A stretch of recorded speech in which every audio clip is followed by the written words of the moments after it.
mga pare chong. Yan. Makikipagsapalaran na naman kami dito sa karagatan. So dito kami ngayon ulit sa Basol Island. Ito na yung palagi namin binabalik-balikan kasi ito na yung malapit dito sa Surigao. Masyado na kasing matumal doon sa mga spot na pinagpanaan namin dati, sa Lipata, Punta Pilar, sa Banbanon, saka sa Luok. At malabo pa rin yung visibility kasi doon. Tapos patumal din yung pahuli doon. Kaya dito na lang kami palaging bumabalik-balik. Kasi nakakahuli pa rin ako naman dito. So yung aking day buddy, si bro pa rin. Woo! Yan, present pa rin. Champion yung ating day buddy. Nakahuli ito nung nakarang araw ng malaking salindato or rimbo runner. Estimated ko doon nasa mahigit 2 kilo. Wow. Doon sa mga nagtatanong nga pala kung ano ang sukat itong shafting natin. Ang kapal po nito ay 3x16 lang po, maliit lang. Ang haba naman nasa mga 150 cm siguro to. Yung shafting natin mahaba kasi. Yung ating barrel naman nasa mga 130 siguro. 130 cm or 130 plus. Mahaba. Yun yung kay bro, i-compare natin. Kailan nakataas yung bro? 120?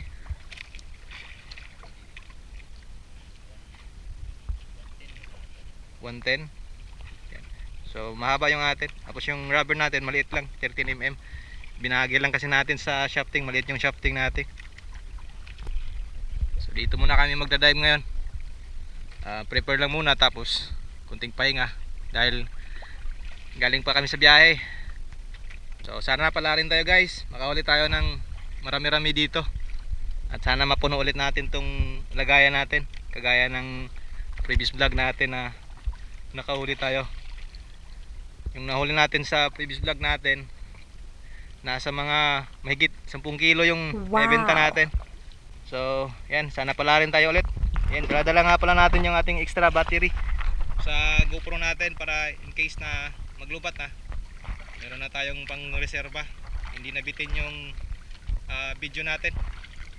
Alright guys, meron tayo nga palang DIY natin na cricket. Yan, gumawa tayo ng sarili nating cricket kasi naganahan ako dun sa kay bro na lumalapit yung mga bayang or batfish. So eto, gumawa tayo ng sariling atin. So, mag-harvest tayo kung merong lalapit sa atin na mga dapugan or batfish. Yan o. Sound check. Wow. Okay kayo guys. Wala yung patingan eh guys. Yan, PVC lang po ito. Tapos ito, medyo makapal na PVC. Kinating natin gamit yung ating grinder. At nagbutas, ayan na. Napakadali lang po gawin. So try natin to. Tingnan natin kung makahuli. So tara na guys. At magda-dive na tayo. Kunting pahinga lang muna. Let's go.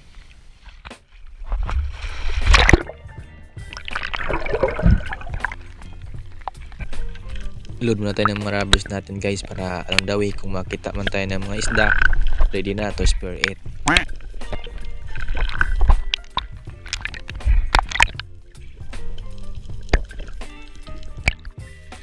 At after ng warm up natin guys, nag-dive na kagad tayo dito sa mismong spot kung saan tayo magse-set na pag-ambush dito gamit yung ating fish cooler na ginawa natin. At eto nga, habang nag-fish cooler ako dito gamit yung DIY natin, may lumapit kagad sa atin na isang big eye emperor. Kaya lang hindi ganun ka malapitan, masyadong distansyado po yung isda, kaya hindi ko na lang pinilit yung isda na antayin dahil talagang ayaw ng isda sa atin. Siguro ayaw ng isda na to sa mga pugi na namamana kagaya ko. At dito guys, another dive na naman tayo dito. Bali, palipat-lipat lang po tayo ng pwesto dito para hindi po tayo mahalata ng mga isda na nagahan tayo sa kanila. At eto nga, may nagpakita kagad sa atin na isang unicorn fish, kaya lang medyo out of range po yung isda. At sinubukan ko itong antayin, kaya lang medyo alanganin ako sa pwesto ng isda, kaya hindi ko na lang muna pinana. Nag-abang muna ako dito, baka may ibang isda na lalapit sa atin. At eto, hindi tayo mapakali guys kasi pakiramdam ko may isda na lalapit sa atin. At ito nga, paglingon ko dito sa may kanang bahagi ko, andito yung 3 pirasong ilak at malapit sa atin. At itong isa yung pinanaan natin dahil napakalapit po sa atin guys. At ito, tinamaan naman natin. At ito yung ating naging unang isda natin sa dive na to.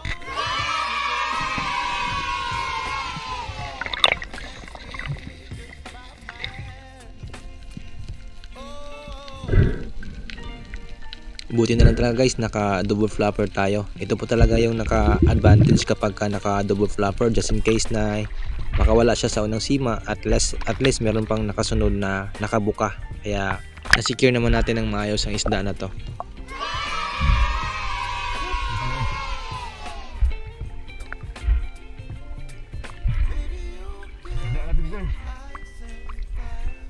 Ang ilak. Lupak.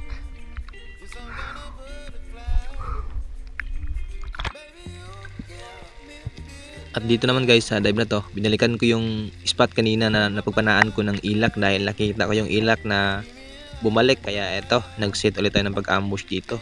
At hindi nga tayo nabigo dito guys, nandito yung ilak at lumapit sa atin. Kaya lang masyadong nakadungaw yung GoPro natin, kaya hindi masyadong tanaw sa camera na tinamaan natin yung isda. At may kasama pa itong mga bayang guys, kaya lang mas nakapokus tayo dito sa ilak dahil mas mahal po ang presyo ng ilak compared dun sa mga bayang na nakuha natin dati.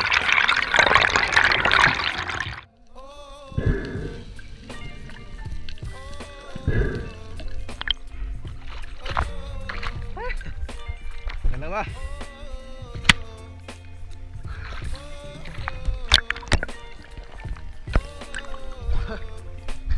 Grabe, ang daming bayag or backfish. Kaya lang nakafocus tayo dito guys.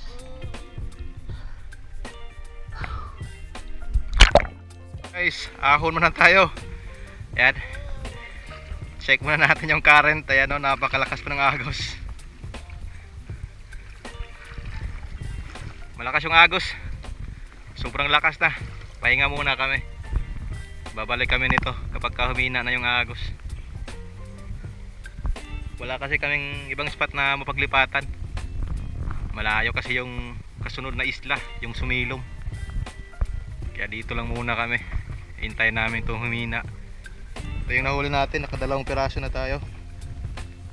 Dalawang ilak. Mga good size na rin. Sobra kalahating kilo na rin to bawat isa. Siguro 1 kilo itong isa, itong malaki. Lakas yung agos oh, ayan oh. At dito naman guys sa dive na to, pagkatapos na kumalma yung agos ay bumalik ulit tayo sa paninisid. At ito nga, nag-ambush na naman tayo dito sa may buhangin na part. At ginamit pa rin natin dito yung ating DIY na fish cooler. At abang-abang tayo dito kung anong isda na lalapit sa atin.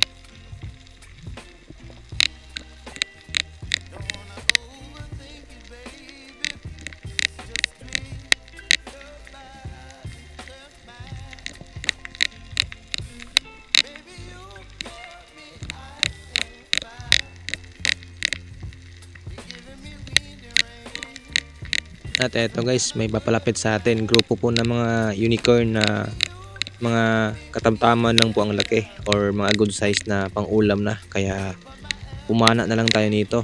Gawa ng napakatumal po yung akyat ng mga isda dito sa spot na to ngayon.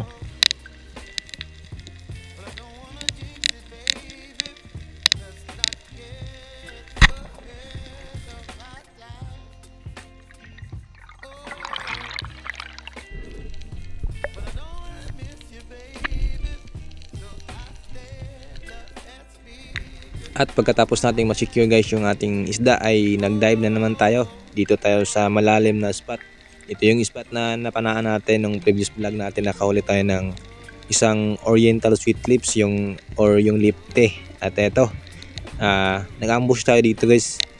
Hinanap natin kung andito ba yung kasama niyang lipte. Kaya lang wala tayong nakita sa araw na ito. Kaya lingon-lingon tayo dito sa gilid.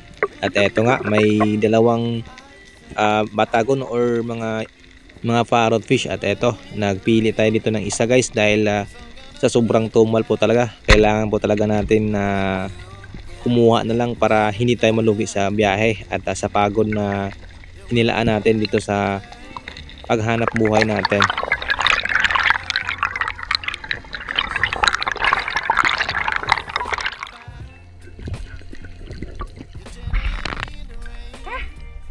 Grabe, lalim.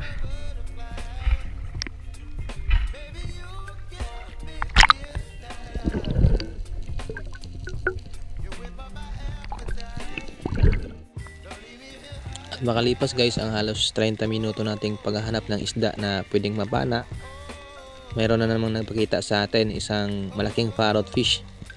Sa totoo lang talaga guys, hindi sana ako papana nito, pero sa gantong mga sitwasyon na talagang malabo or matumal yung akyat ng isda, ay sa pilitan na lang akong kukuha nito para hindi po tayo malugi sa pagbiyahe at sa oras na inilaan natin dito sa paghahanap buhay, dahil napakalayo po ng pinuntahan namin.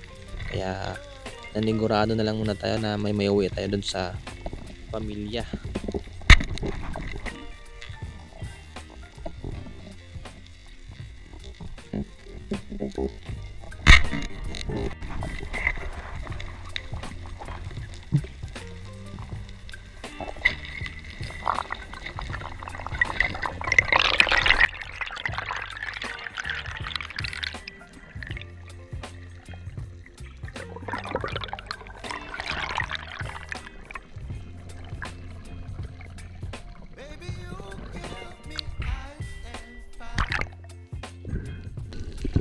At eto na rin guys yung naging panglimang isda natin sa araw na ito. Isang malaking parrot fish or mulmul naman ang tawag nito sa amin sa mga Bisaya.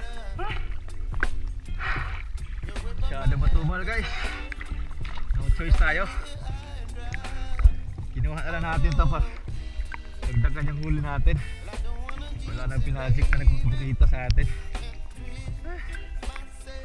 Good size na rin, 2 kilo.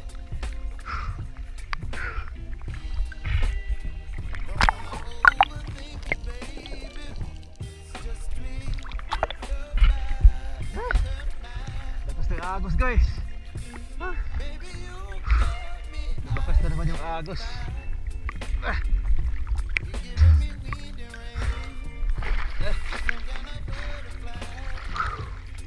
Thank you Lord. Dagdag sa huli natin, talagang matubal. Ayos na rin.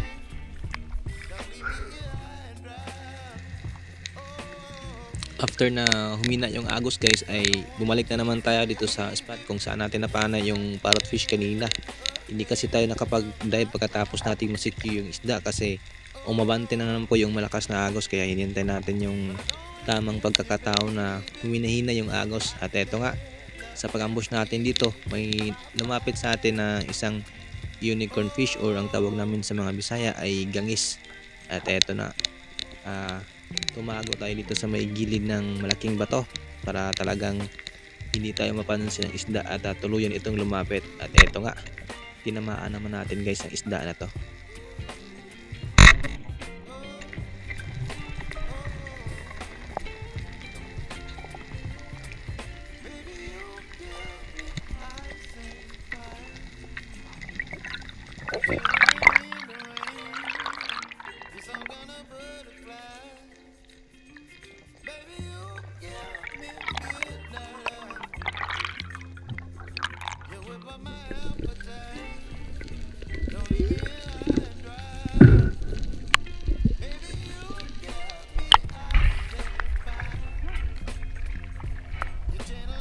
Lord, dagdag sa huli.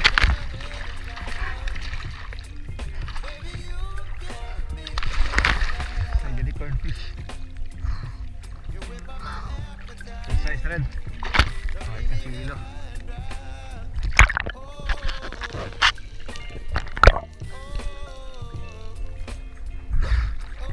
Sobra sa kilo to. At dito naman guys sa dive na to, ito na yung ating naging panghuling pagsisid natin, gawa ng napakatumal na po talaga ng panain ngayon sa araw na ito. At habang tumatagal ay mas lumalabo po yung visibility, kaya nag-decide kami ng aking debani na pagkatapos nito ay mananghalian na kami since sa oras na po.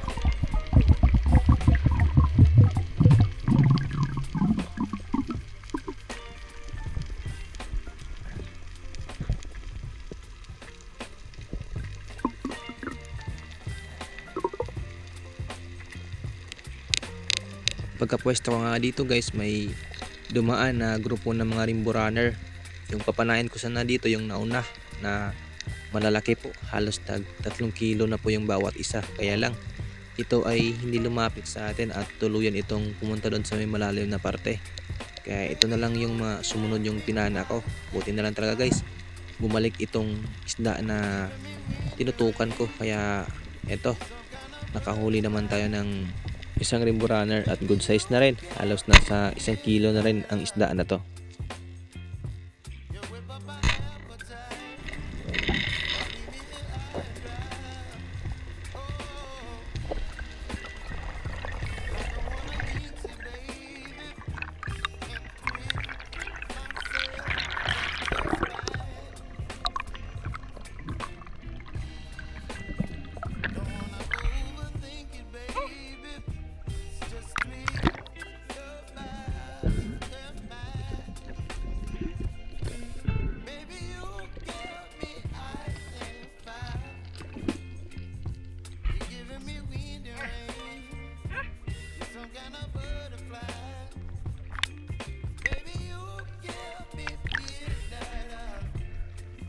Nagpuas ka ipan ay.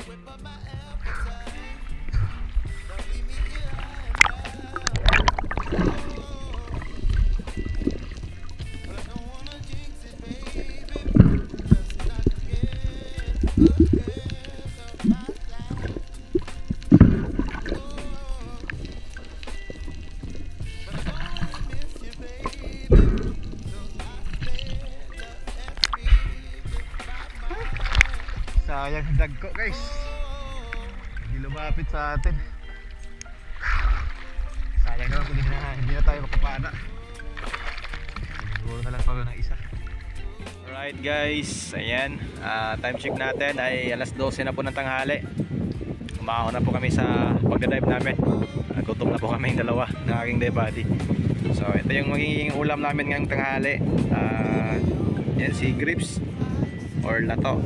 Ayan. Tapos nagkilaw kami ng rimbo runner, huli ng aking day buddy. Ayan. Ayan yung buto ng isda. Yung ating day buddy, ayun, nag-prepare ng kinilaw.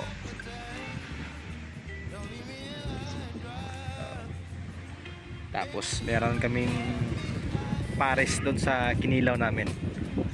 Eto. Ayun, Pepsi. At ito naman yung mga huli natin guys. Yung aking day buddy, yung huli niya ay isang rimbo runner lang. Yun, kinilaw niya na. Ito yung mga huli natin. 1, 2, 3, 4, 5. 1, 2, 3, 4, 5. 6 na piraso yung huli natin. Isang rimbo runner, isang unicorn, 2 ilak at 2 batagon or yung parrotfish natin. Ito lang yung manahuli namin sa araw na to. Bali uwi na kami pagkatapos namin kumain kasi meron pa po akong pasok ngayong hapon alas 3. Kain muna kami bago kami yung biyahe. Alright guys, ayan na yung aming ceviche or kinilaw. Kinilaw na rimbo runner. Tapos meron kaming sea grapes or lato. Yun. Tapos ayan na yung pahilis guys. Pahilis. Nasulayan natin toslo ng lato sa atong kinilaw. Oh, meron pang barilis. Yun.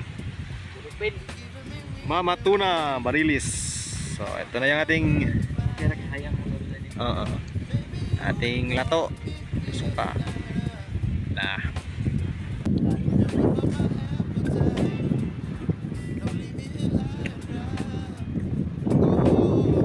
Lamig kayo.